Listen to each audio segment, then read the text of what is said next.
Leicestershire holds centuries of quiet history. Beyond its castles, churches, and open land lie stories that never fully faded. Tonight, we explore 10 places where the past may still be close. Stanley House. Set within open parkland on the edge of Leicester, Stanley House appears calm and self-contained, its pale stone facade overlooking wide lawns and distant trees. By day, it feels composed and orderly, a place shaped for leisure and ceremony. Yet, as evening draws in, there are moments when the house seems less settled, as though it is quietly remembering something unfinished. The history of Stanley House stretches back several centuries, passing through the hands of prominent families and witnessing periods of social change. Among those associated with the house is the Winstanley family, whose long connection has given rise to one of its most enduring legends. It is a story rooted not in drama, but in loss and early separation. Local tradition speaks of a young woman seen within the house, dressed in a long white robe, sometimes described as wearing a veil. She is often linked to May Winstanley, who is said to have entered a convent before dying of tuberculosis at the age of 18. At the time, novice nuns wore white, and it is this detail that has become central to the story. Whether the apparition reflects a real individual or a symbolic memory remains open to interpretation. Other experiences have been reported over the years, adding layers rather than clarity. A faint scream heard when no one stands, the sudden sensation of being pushed without cause or warning. A lady in a pink ball gown glimpsed briefly, and a small child said to hide in the attic before disappearing. On quieter nights, witnesses have described the silent passage of a horse-drawn carriage outside the house, its movement marked only by awareness rather than sound. In the past, the building has also been associated with disturbances described as poltergeist-like. Lights were once seen illuminated in an otherwise empty house, prompting police to investigate a suspected intruder. None was ever found.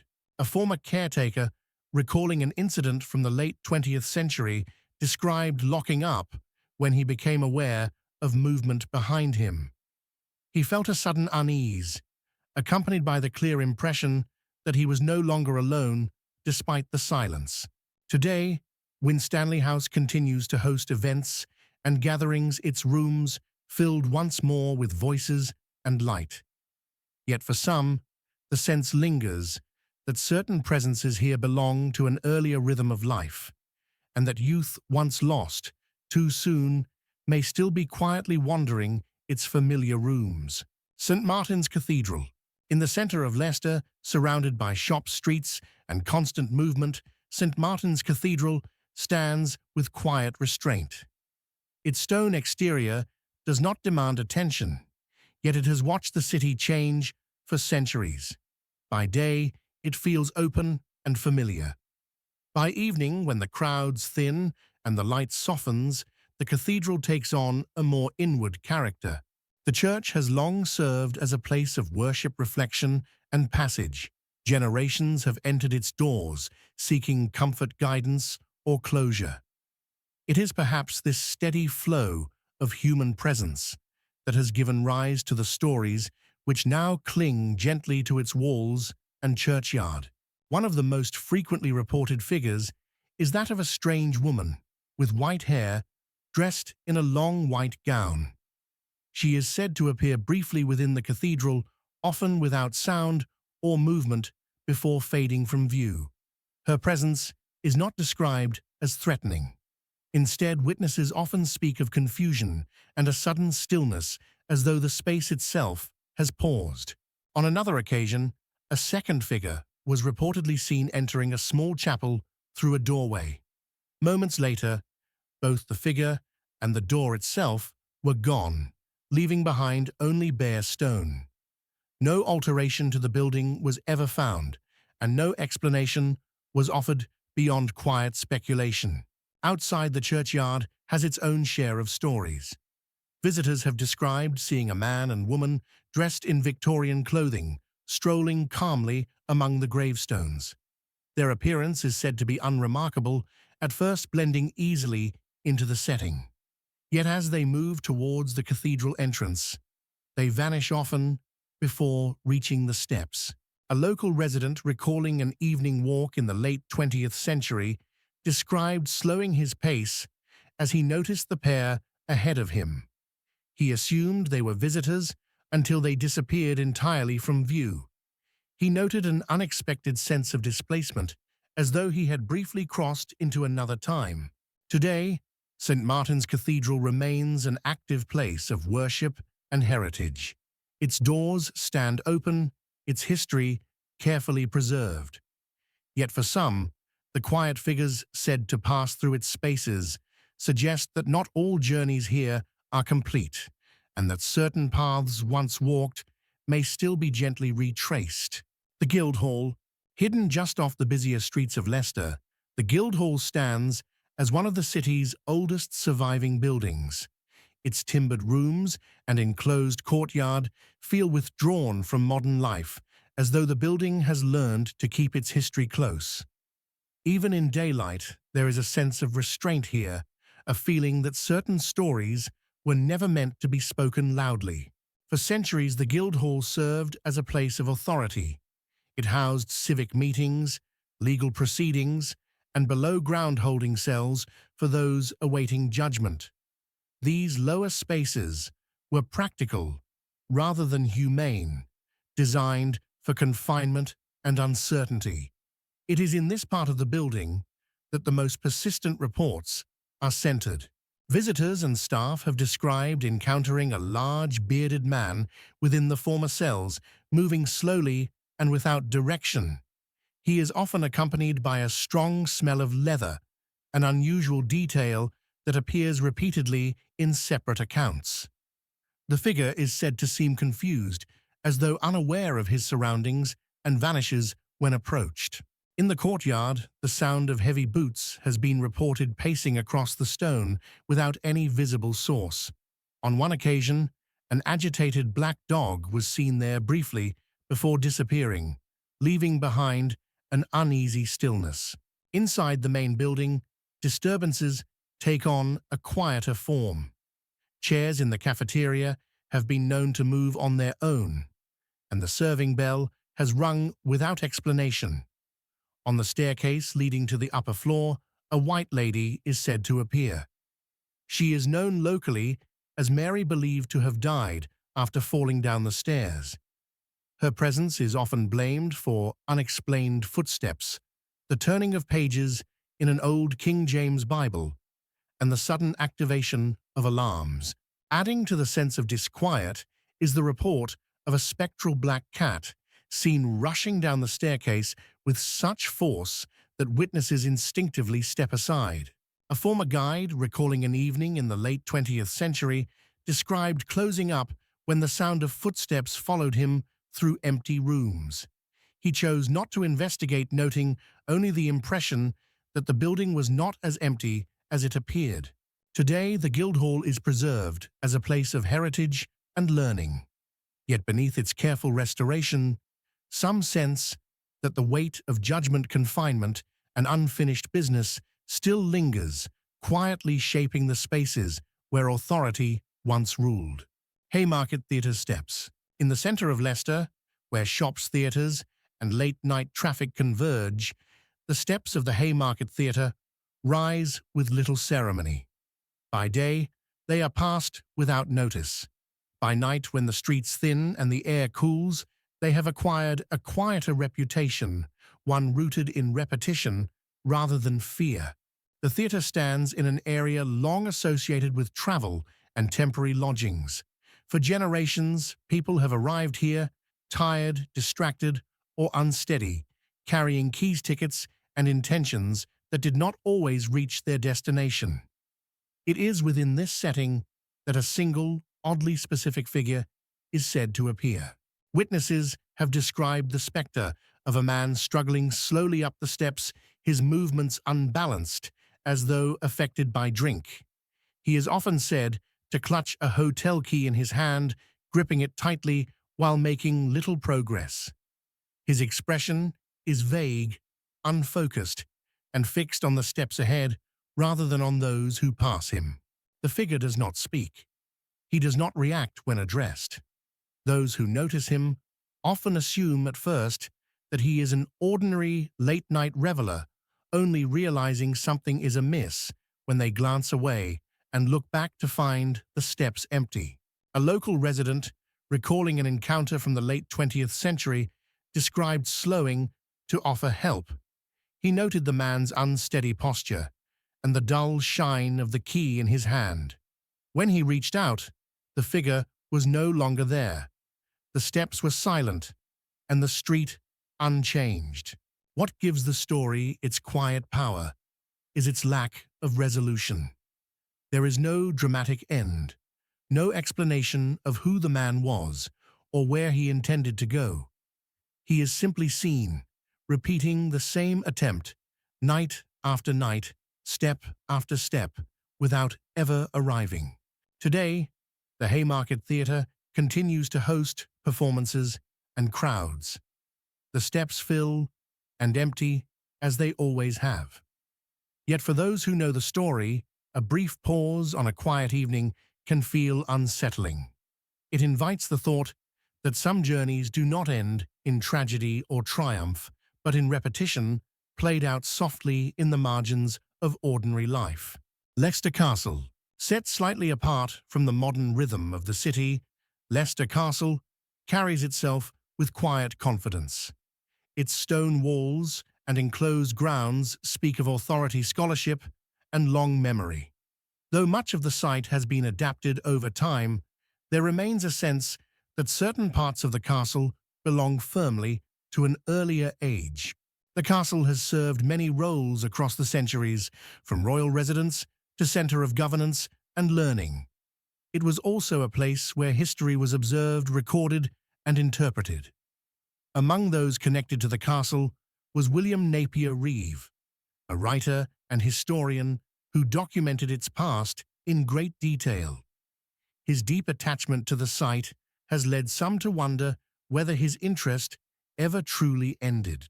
One of the most frequently reported experiences involves the sound of a bell ringing from a cellar area no longer in regular use. The sound is described as clear and deliberate, echoing briefly before stopping without explanation. Searches have found no physical source and no pattern to when it occurs. It is simply heard then gone. Outside, within the castle yard, witnesses have reported seeing a solitary man standing quietly, often near dusk.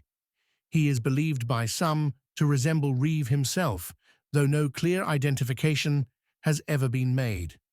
The figure is described as calm, observant, and distant, fading away when approached as though unwilling to be interrupted. A former staff member, recalling an incident from the late 20th century, described hearing the bell while alone in the building. He noted an immediate sense of attentiveness, as though he were being summoned rather than warned. When he investigated, the cellar was empty and the sound did not return. What distinguishes the stories at Leicester Castle is their restraint. There are no dramatic apparitions or sudden movements. Instead, there is the sense of something continuing, a familiar routine, repeating gestures tied to study, reflection, and observation. Today, Leicester Castle is recognized for its academic and historical importance. Visitors walk its grounds and attend events without incident. Yet, as evening settles and the space grows quiet, some find themselves listening more carefully than intended. In the pause between sounds, it is easy to imagine that the bell has not fallen silent forever, but is simply waiting for the right moment to be heard again. Belgrave Hall, set back from the road behind mature trees and quiet gardens, Belgrave Hall feels gently removed from the present. Its elegant Georgian frontage suggests domestic order and refinement, a house built for family life rather than display. Yet those who spend time here often describe a lingering sense that the building has not entirely let go of its former occupants. Belgrave Hall was once home to the Ellis family in the 19th century, a period defined by routine propriety and clearly marked roles within the household. Daily life here would have been shaped by repeated patterns, meals prepared at set hours, footsteps on familiar staircases, and the steady presence of women whose lives unfolded largely within these walls. The figure most often associated with the hall is Charlotte Ellis, the daughter of the former owner. She is said to appear quietly walking through rooms or along the garden paths, her presence calm and unhurried. She is not described as seeking attention. Instead, witnesses often speak of a brief impression of company, followed by the realization that no one is there. Other Victorian women have also been reported seen standing together or passing through doorways without sound. These sightings are often accompanied by subtle sensory details: a sudden cold spot on the stairs, the unmistakable smell of freshly baked bread drifting through an empty room, footsteps heard overhead when no one is present. One volunteer guide recalling an afternoon in the late 20th century described preparing the hall for visitors when the scent of warm bread filled the corridor. Assuming another member of staff was nearby, she called out only to receive no reply. The smell faded moments later, leaving the space unchanged and silent. What makes Belgrave Hall distinctive is the domestic nature of its stories. There are no dramatic apparitions or expressions of distress. Instead, the experiences suggest routine, continuing beyond its expected end, fragments of ordinary life, repeating themselves quietly. Today, Belgrave Hall is preserved as a museum, its rooms arranged to reflect the past. Visitors move calmly through its spaces, often remarking on its peaceful atmosphere. Yet for some, that calm carries an added weight. It suggests that the hall is not empty, but gently occupied by memories that remain settled, familiar, and unwilling to move on. Leicester Town Hall, facing the open space of Town Hall Square. Leicester Town Hall presents an image of civic confidence. Its clock tower stone frontage and formal interior reflect a building designed for order, responsibility, and public service. During working hours, it is filled with movement and purpose. Outside those hours, it becomes markedly quieter, as though the building itself is listening. The town hall has long been a place shaped by routine. Clerks, administrators, and officials once followed precise schedules, moving through the same corridors day after day. It is perhaps unsurprising that the most persistent story associated with the building centers not on drama, but on habit. The figure known locally as Martha is believed to have been a clerical worker employed at the town hall many years ago. Though she is said to have died at home, her presence is most often associated with the building where she spent much of her working life. She is rarely seen. Instead, she is heard. Footsteps have been reported echoing along empty corridors, particularly near the clock end of the building. The sound is described as measured and familiar, neither hurried nor hesitant. Doors have been found closed after being left open, and the sense of someone passing nearby is often noted when no one is present. A former employee recalling an incident from the late 20th century described working late when he heard footsteps approaching along the corridor behind him. Expecting a colleague, he turned only to find the space empty. The footsteps stopped at the same moment, leaving the building in complete silence. What gives the story its quiet weight is its normality. There are no sudden movements, no visible apparitions, no expressions of distress.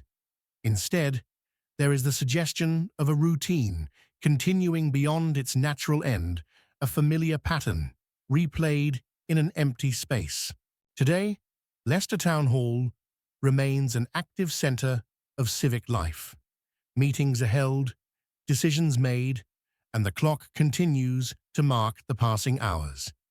Yet when the building is quiet and the corridors stretch empty beneath artificial light, some feel that not all who once worked here have fully left, and that duty once embraced for long enough may be difficult to set aside. Gatabout, tucked along Guildhall Lane close to some of Leicester's oldest civic buildings, Gatabout presents itself as a thoroughly modern restaurant. Its dining rooms are clean contemporary and carefully lit, a space designed for comfort rather than contemplation. Yet beneath this polished surface lies a cellar that has drawn repeated attention for reasons that remain difficult to explain. The building stands in an area layered with history, where older structures have been adapted and repurposed many times.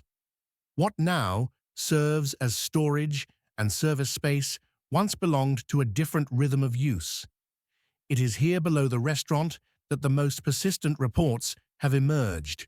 On several occasions, a figure has been captured on closed-circuit television in the cellar.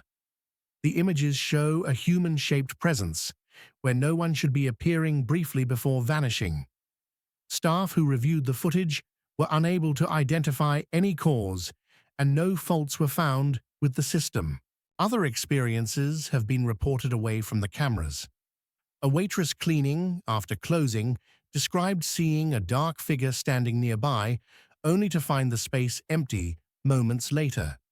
Another account speaks of a man wearing a white shirt who appeared to walk calmly through a solid wall without sound or disturbance. A woman has also been seen near the doorway to the restaurant, fading slowly rather than disappearing abruptly. Physical disturbances add to the unease. Knives have been known to fall from a particular table without warning, despite being placed securely. The incidents are not frequent, but they recur often enough to be noted by staff who would otherwise dismiss them as coincidence. A former employee recalling an evening in the late 2000s described descending to the cellar alone when he felt a sudden sense of being observed. He noted nothing unusual at first, yet found himself reluctant to remain there, choosing instead to return upstairs without completing his task. What makes Gatabout distinctive is the contrast between setting and experience. There is no historic decor to shape expectation, no dim corridors or ancient stonework. The disturbances intrude quietly into a modern environment, unsettling precisely because they do not belong. Today, Gatabout continues to operate as a popular restaurant. Guests dine without incident, unaware of the stories below their feet. Yet for those who work there, the cellar remains a space approached with caution, a reminder that even the most contemporary places can stand upon layers of history that have not entirely settled. St. Mary de Castro Church. Standing close to Leicester Castle, St. Mary de Castro Church feels enclosed by history on all sides. Its stone walls and compact churchyard sit within a landscape shaped by authority, faith, and long memory. Even in daylight, the space appears slightly withdrawn, as though it exists just a step removed from the present. The church dates back to the medieval period and has long served both civic and spiritual life. Over centuries, it has absorbed the presence of worshippers, soldiers, scholars, and mourners. It is perhaps this layering of purpose that has given rise to the subtle and shifting phenomena now associated with the site. Among the most frequently reported experiences is the appearance of a hooded figure, seen moving slowly through the church or across the churchyard. Witnesses often describe the figure as surrounded by a faint, greenish haze, giving it an indistinct outline. The figure does not approach or acknowledge those who see it, instead, passing quietly before dissolving into the background. Other reports speak of doors rattling without cause, even in still weather. The sound is described as deliberate rather than violent, as though someone were testing the boundary between inside and out. At times, a shapeless mist has been observed drifting low across the churchyard, lingering briefly before fading into nothing. A local resident recalling an evening encounter in the late 20th century described walking past the church when the air seemed to thicken suddenly. He noticed a faint movement near the entrance, followed by the sound of a door shifting behind him. Though unsettled, he felt no sense of threat, only a strong urge to leave the area without looking back. What distinguishes the stories at St. Mary de Castro is their lack of fixed form. There is no single figure or repeated action. Instead, the experiences suggest uncertainty itself, movement without purpose, presence without identity. Today, the church remains an active place of worship and heritage. Visitors enter quietly, often remarking on the stillness of the interior. Yet outside, among the stones and shadows, some feel that the space continues to change subtly, as though the past here has never fully settled into shape and may still be shifting just beyond clear sight. Bradgate House, set within the wide-open landscape of Bradgate Park, the ruins of Bradgate House lie exposed to wind, sky, and passing time. There are no enclosing walls to soften the experience here. Stone arches stand broken corridors, open to the air, and the past feels unusually close, as though nothing remains to shield it from memory. Bradgate House is closely associated with Lady Jane Grey, whose brief and tragic life has become one of England's most enduring historical stories. It was here that she spent part of her childhood, long before politics and power sealed her fate. Though her life ended elsewhere, local tradition insists that her connection to Bradgate never truly broke. According to long-standing accounts, on certain winter nights, most often said to be New Year's Eve or Christmas Eve, a spectral carriage is believed to pass through the park. It is described as moving silently, drawn by 4 horses that some claim appear without heads. The carriage is said to travel towards the nearby church at Newtown Linford, where it vanishes only to reappear days later and continue its journey back to Bradgate House. Though the carriage itself has not been reported for many years, other experiences persist. Visitors have described hearing the distant sound of hooves striking the ground, accompanied by the faint creak of wooden wheels. These sounds are often reported on still nights when the park is otherwise silent. Within the ruins, dark shadows have been seen moving across walls where no light should cast them. Near the chapel, a blue-grey mist has been observed drifting briefly before dispersing. None of these phenomena linger long enough to be examined closely, leaving witnesses uncertain of what they have encountered. A former park worker, recalling an evening patrol in the late 20th century, described pausing when he heard what he believed to be horses approaching. He saw nothing, yet the sound passed him by, fading into the distance without explanation. Today, Bradgate Park remains a place of natural beauty and historical reflection. Families walk its paths, and the ruins stand open to the elements. Yet as night falls and the landscape grows quiet, some feel that Bradgate House does not rest easily. It suggests that certain stories shaped by innocence and loss may continue to travel familiar routes long after their origins have faded from sight. Some places fade when we leave them. Others stay behind quietly. If these stories spoke to you, consider subscribing to Creepy Experience and share which location lingered with you the longest.